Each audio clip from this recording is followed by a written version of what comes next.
Wenn er davon spricht, dann ist das pure Heuchelei. Warum? Weil die Union maßgeblich dafür verantwortlich ist, dass hier nicht mehr gearbeitet wird. Und das ist an Unseriosität nicht mehr zu unterbieten. Die Tagesordnung des Bundestages sind ausgesetzt. Und das in der schwersten Migrationskrise, in der schwersten wirtschafts- und finanzpolitischen Krise der Bundesrepublik Deutschland. Hey Leute, herzlich willkommen. Heute geht's zur Sache. Alice Weidel und Tino Kruppalla nehmen die Ampel auseinander und legen offen, wie die CDU lieber blockiert, statt echte Lösungen anzugehen. Inmitten der schwersten Krisen stellen sie klar, nur die AfD steht für echten Wandel und gegen das Chaos der Altparteien. Warum die AfD Deutschland wieder arbeitsfähig machen will und wie die Union alles sabotiert, erfahrt ihr jetzt. Lasst uns starten, das wird heftig. Auf geht's!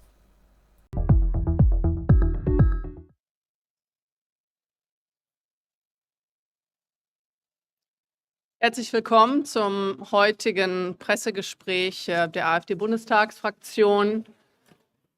Wir haben weitere Tage gesehen eines Theaters um Vertrauensfrage und um den Wahltermin. Was wir sehen, ist ein genauso unwürdiger Ausgang der Ampel, wie sie in den letzten 3 Jahren agiert hat, um es ganz klar zu sagen. Man hat jetzt die Vertrauensfrage vorgezogen. Man hätte sie noch weiter vorziehen müssen, und zwar in diese Woche. Man hat einen neuen Wahltermin ausverhandelt auf den 23. Februar. Auch das hätte man noch mal nach vorne ziehen können. Und dadurch, dass Merz so rumgewackelt hat, dass man ja doch nicht im Januar hätte einen Wahltermin eingehen können, zeigt, dass es ihm nur um Pressemacherei und um sich selbst gegangen ist. Und dementsprechend war auch die Kritik an die Bundeswahlleiterin völlig überzogen. Er konnte es ja selbst gar nicht innerhalb der CDU umsetzen. Dementsprechend hätte er mal vorher sich mit seinen Landeschefs unterhalten müssen, inwiefern es hier um die CDU selbst steht. Herr Merz spricht die ganze Zeit von Verantwortung, von Respekt. Wenn er davon spricht, dann ist das pure Heuchelei. Warum? Weil die Union maßgeblich dafür verantwortlich ist, dass hier nicht mehr gearbeitet wird. Und das ist an Unseriosität nicht mehr zu unterbieten. Die Tagesordnung des Bundestages sind ausgesetzt. Und das in der schwersten Migrationskrise, in der schwersten wirtschafts- und finanzpolitischen Krise der Bundesrepublik Deutschland. Es ist verantwortungslos. Man hat die AfD daran gehindert, in dieser Woche ihre Anträge aufzubringen zum Verbrennerverbot, zur Sicherung unserer Grenzen, zur Wiederaktivierung der Kernkraft, zur Abschaffung des Lieferkettengesetzes, zur Abschaffung der CO2-Abgabe. All das kann nicht umgesetzt werden. Man hat im Bundestag bürgerliche Mehrheiten, um weiterzuarbeiten. Und die Union ist der Haupttreiber, das zu verhindern. Warum? Hat sie offen gesagt letzte Woche, weil sie Angst hat, dass die AfD zustimmen könnte. Und hier zeigt sich ganz deutlich der parlamentarische Ungeist, den die Union beherrscht. Und das nicht erst seit 3 Jahren Merz, sondern seit 16 Jahren Merkel davor, die mit diesem ganzen Unfug, der uns jetzt auf die Füße fällt, begonnen hat. Mit jedem Tag Taktiererei, mit jedem Tag Taktiererei der CDU und CSU sterben in der Ukraine sinnlos Menschen, kommen Tausende von Messerstechern und Sozialsystemzerstörern über die deutschen Grenzen. Und ich kann Ihnen sagen, der nächste Messermord geht auf das Ticket der Union. Die Union möchte den Antrag zur Begrenzung der Zuwanderung und der Grenzsicherung nicht einbringen und abstimmen lassen. Verantwortungslos. Was wir wollen, ist klar. Wir wollen parlamentarische Verantwortung tragen. Wir wollen hier vernünftige Anträge einbringen und abstimmen. Und wir wollen diesen Bundestag arbeitsfähig sehen. Das haben wir auch immer und immer wieder hier in den Runden ausformuliert. Und die Union fällt uns hier in den Arm und hindert uns daran, hindert die Menschen in diesem Land endlich Lösungen zu sehen. Und das ist pure Heuchelei, unverantwortlich, unseriös.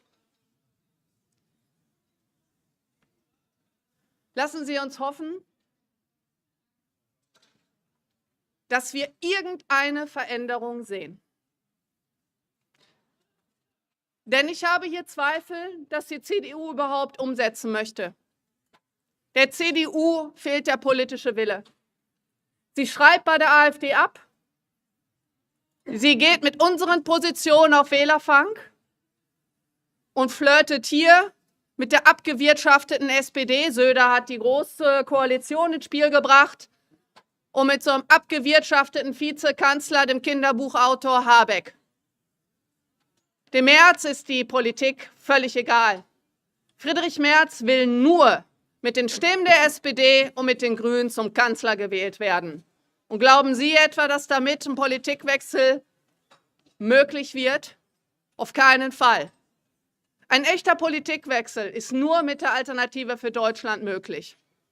Und dementsprechend gilt es für die nächste Bundestagswahl, alle Stimmen auf die Alternative für Deutschland, für einen echten Politikwechsel. Ich bedanke mich. Ja, meine Damen und Herren, wir stehen vor der Vertrauensfrage und auch vor Neuwahlen. Das darf allerdings nicht bedeuten, dass Deutschland faktisch bis zur Wahl ohne Kanzler dasteht.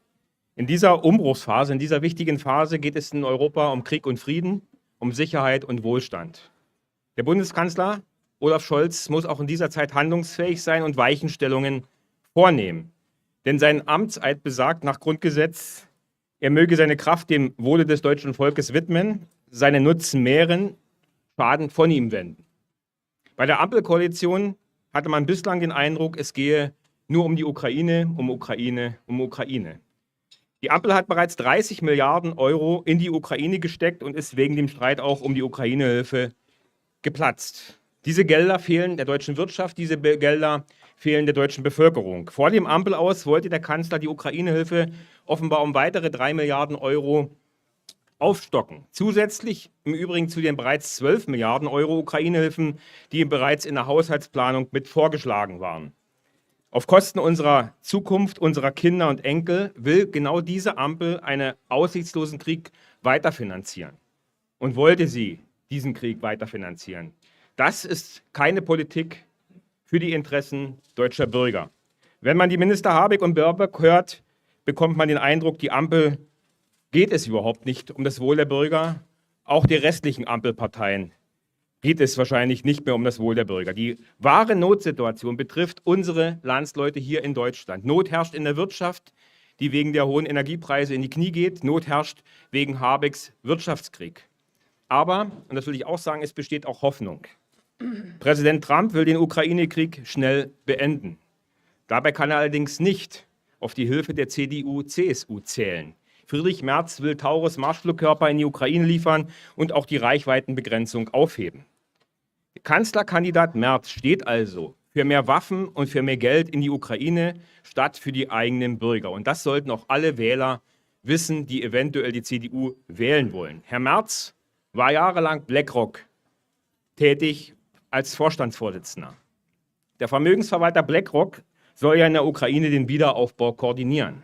Die Ukraine könnte also für deutsche Bürger bald zum Fass ohne Boden werden. Und genau das muss der aktuelle Kanzler noch verhindern. Der frühere EU-Kommissar Thierry Breton sagte nach der US-Wahl, vor Trump hätten sich die EU-Institutionen nicht das Recht genommen, über Frieden in der Ukraine zu reden. Ich fordere den Kanzler auf, nehmen Sie sich dieses Recht, nutzen Sie die Freiräume, die Sie noch haben und folgen Sie Ihrem Amtseid. Suchen Sie das Gespräch mit Präsident Trump und auch dem russischen Präsident Putin. Setzen Sie sich für eine diplomatische Friedenslösung und für Entspannung in Europa noch vor der nächsten Bundestagswahl ein. Vielen Dank.